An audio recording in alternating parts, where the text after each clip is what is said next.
Nakita niyo na po? Amen. Ready? Read.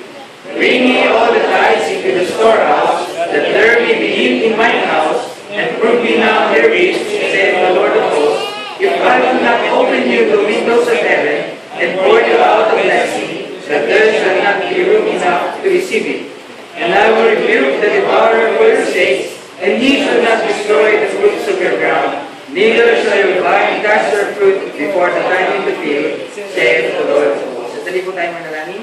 Amang banal na nasa langit, Diyos na dakila sa lahat. Puri po ang dakilang pangalan sa isang buong araw nito na pinagkalugin po sa aming mga Diyos.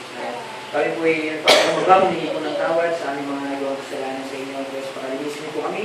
Mangyanta po kami sa pakikinig ng inyong mga salita. At maging sa akin naman po, Diyos, ako po ay humingi ng pabor sa inyo, ng kalakasan, ng karunungan, na may pahayag ay yung mga salita na may kapangyarihan.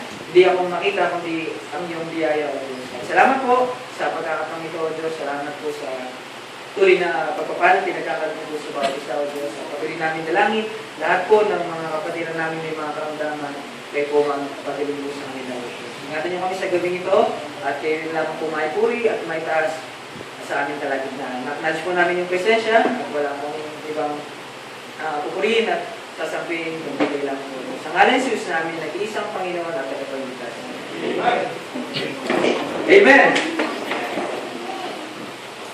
So, pag-aaralan po natin, benefits of giving your tithes to God. The benefits of giving your tithes to God. Sa school, may isa pang professor na nagturo sa amin ano daw ang sikreto, anong daw sikreto, paano maging isang mayaman. Ayan, yun sabi niya, paano na